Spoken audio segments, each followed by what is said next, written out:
Welcome back to Armpit Intellectuals. I'm your host Bilal, coming to you from a city where it is currently minus 25 degrees Celsius, or as we call it in February, mildly oppressive. I'm simultaneously freezing on the surface and sweating in my core in a way that feels like a physical manifestation of an existential crisis. And I'm Zara. As a reminder, we started this podcast because we're tired of the ivory tower problem. You know, philosophy that only seems to happen in air conditioned libraries in Oxford or Yale, where everyone smells like sandalwood and expensive leather. It's easier to talk about the meaning of life when you aren't currently breathing in rickshaw fumes on Mall Road or shivering in a basement in Ontario. I've always felt that if a philosophy doesn't work when the power is out and you're trying to negotiate the price of tomatoes, or when your car won't start and the salt is eating your boots, it isn't actually a philosophy. It's just a hobby for rich people. And if it can't survive the sweat dust, toss it. So today, we're starting with a heavy hitter, Antonio Gramsci. He was an Italian Marxist, a journalist, and a guy who spent the best years of his life in a fascist prison because Mussolini's prosecutor literally said, "We must stop this brain from functioning for 20 years."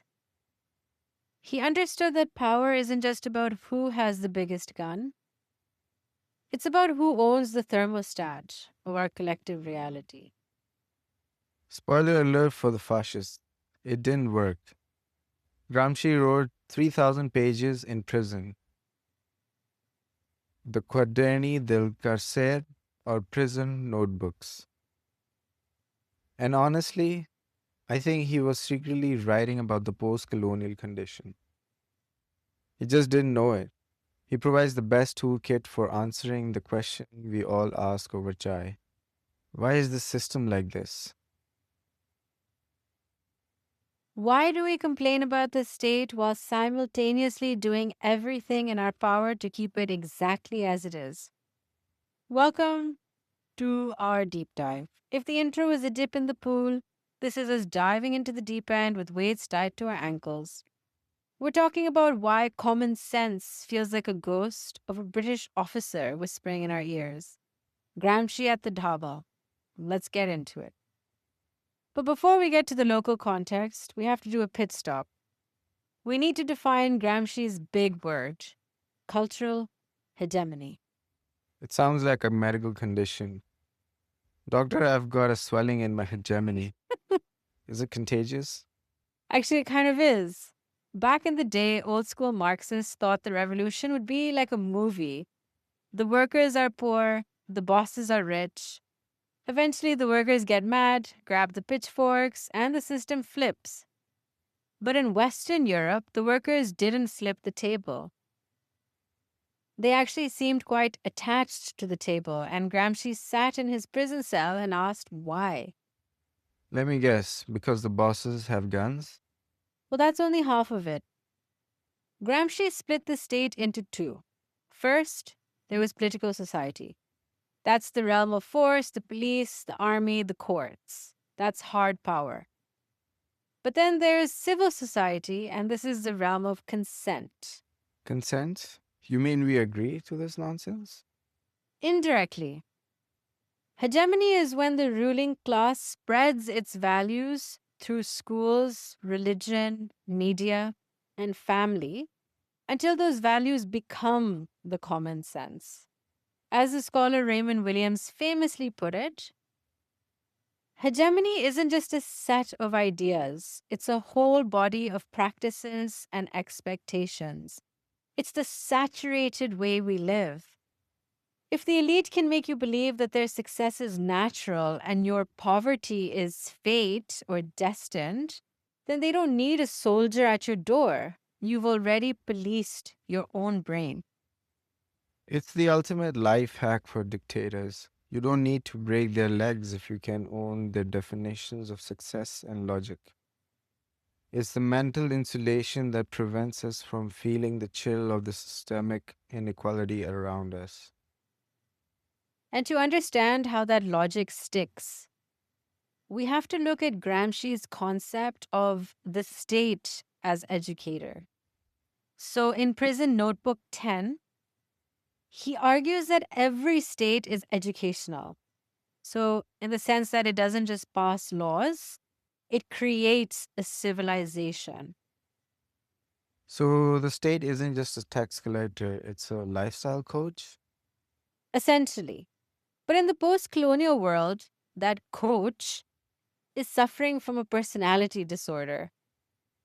We have a state that was built by the British to rule a population, not to represent it. So when the British left, the local elite, the brown sahibs, stepped into those same boots. They are the ones who inherited the hegemonic apparatus. So let's bring this home. If hegemony is about common sense, then our common sense is a beautiful colonial disaster. We are living in what Homi Bhabha calls mimicry, the idea of being almost the same but not white. Oh, the brown sahib energy is the peak Gramscian moment because the British left in 47, but they left their entire apparatus and machinery behind. And it brings us to a heavy academic term, which is rivoluzione passiva, the passive revolution. Oh, that sounds so much evolution. Lay it on me. Why does it sound like a polite protest? Well, it's actually quite cynical. Gramsci used it to describe a situation where the elite incorporate the demands of the masses just enough to keep them quiet, but without actually changing the power structure. So essentially, they were being fed breadcrumbs. It is top down modernization. The elite rebrands, offers a few subsidies, or tweaks a welfare program using populist slogans, yet the fundamental hierarchy remains untouched. Every time there's a movement for the poor, the elite just rebrands.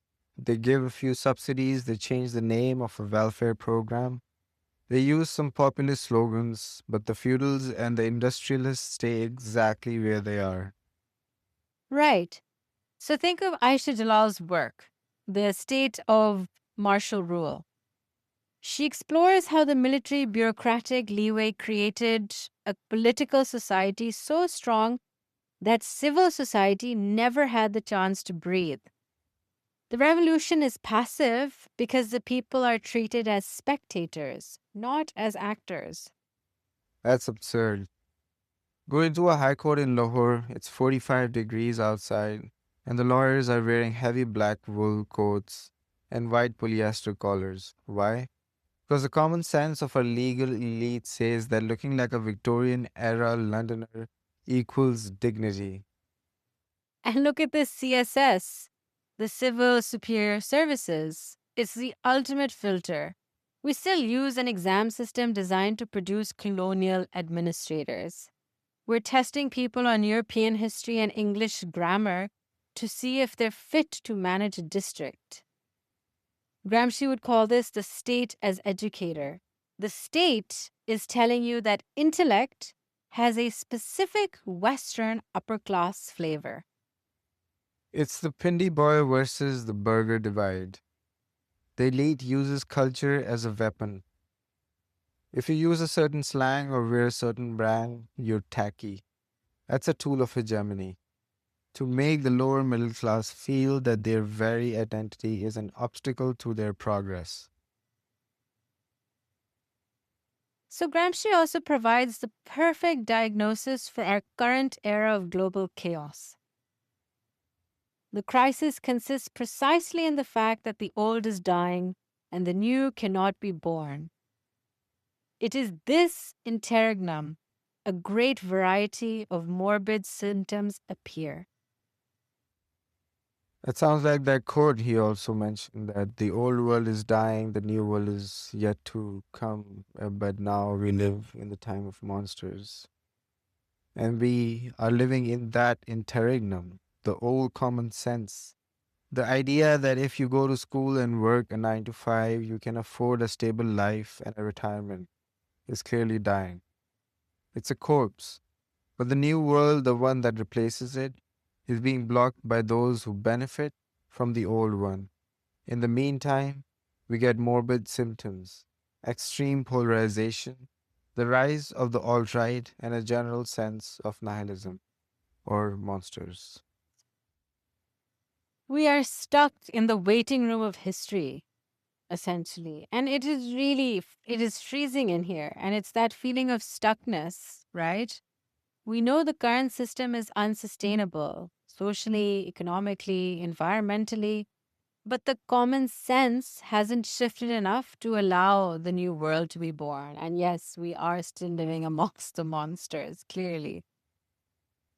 It's like being told your frostbite isn't real because the official thermometer in a heated office says it's room temperature. That is epistemic violence. It is the violence of refusing to let someone's reality be understood on its own terms. And this leads to Gramsci's other big term, the subaltern. It sounds like a really depressing submarine. Close. It means below the others. The subaltern are the groups who are completely written out of the narrative. We're talking about the landless peasants, religious minorities, and women in rural areas as just some examples. Let's get into the South Asian flavor of it. Ranjit Guha, the father of subaltern studies, argued that the elite historiography completely ignores the politics of the people. He says there are two domains of politics. One is the elite, the parliaments, English language editorials, etc. The other is the subaltern, street protests, religious gatherings, folk songs. And the two don't speak at the same language. And this is what Gayatri Spivak meant in her famous essay, Can the Subaltern Speak? She wasn't asking if they have vocal cords. She was asking if the elite structures, such as the courts and the media, are even capable of translating their logic without distorting it. Gramsci argued that the subaltern are fragmented. They don't have their own common sense, yet, because they're constantly absorbing the elite's version of the world.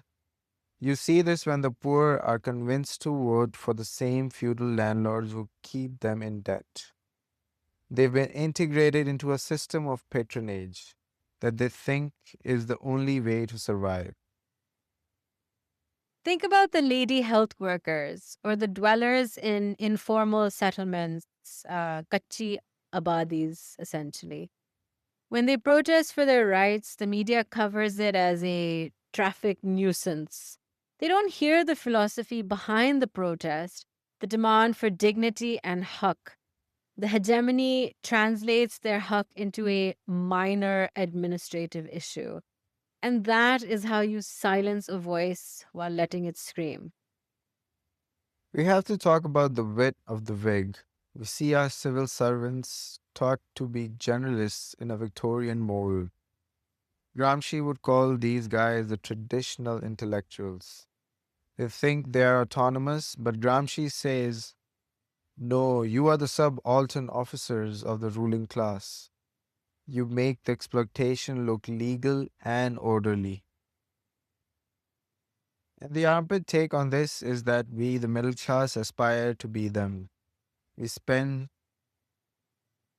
our youth cramming for exams, trying to join the very structure that keeps us in a passive revolution. We are literally competing to become our own jailers. But there is hope, the organic intellectual. Traditional intellectuals are the academics in ivory towers. Organic intellectuals emerge from their own class. It's the guy at the dhaba, the mechanic or the retired clerk sitting at the tea stall holding court. He's not educated in the colonial sense, but he's deconstructing IMF loans and the military budget better than anyone on TV. He's an organic intellectual because his theory comes from the sweat of his life. He isn't quoting Kant, he's quoting the reality of the electricity bill. Gramsci's whole point was that all men are intellectuals, but not all have the function of intellectuals. We name this podcast Armpit Intellectuals because we believe the guy scratching his pit at the bus stop has a more honest grasp of reality than the guy in the air conditioned office. You don't need a PhD to deconstruct hegemony. You just need to look at your own life and ask, who told me to think this way? And does it actually serve me? So, how do we break the spell? How do we start the counter hegemony? Gramsci says we move from a war of maneuver, a direct physical revolution, to a war of position. This is trench warfare, The trenches of what? culture. It's a long game. It's about building new institutions. It's podcasts like this. It's street theater. It's digital activism. It's what the scholar Stuart Hall called politics without guarantees. We look at the organic intellectuals who refuse to be translated.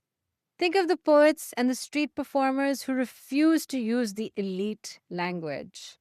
It's about creating an alternative common sense. Instead of common sense saying might is right, we build a culture where common sense says none of us are warm until all of us are warm.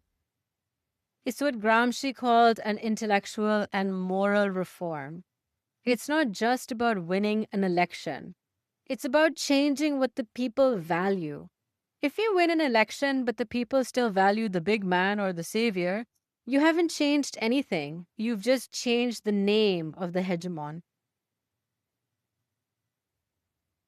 So every time we make a joke about a brown sahab in a wig, or refuse to hustle for a system that doesn't care if we freeze, we're winning a tiny bit of the war of position. Yes, humor is the best way to peel back the mental handcuffs. Once you laugh at the hegemony, it loses its sacred status. It starts by admitting that our common sense is actually just elite interest in disguise. Once you see the strings, it's a lot harder for them to pull them. All right. My brain is vibrating and my armpits are well, they're doing their thing. We've gone from Italian prisons to the halls of the Secretariat, all the while shivering in this basement. I feel slightly smarter and significantly sweatier. That's the brand, Bilal. Don't trust common sense. If everyone tells you this is just how the world works, ask yourself, who does that how benefit? Because the chances are it's not you. The lesson is to be deeply suspicious of any idea that presents itself as obvious. Don't trust the thermostat. Check the windows for drafts. If you enjoy this deep dive into the grime, subscribe. Send this to your burger cousin and your organic intellectual uncle. Next time, we're tackling existentialism, or as we call it, why the hell am I stuck in this traffic? Or why am I shoveling snow at 4 a.m.? Stay curious, stay messy, and keep thinking from the pits. Stop wearing mental wigs. It's too hot or too cold for that. Khuda Hafiz.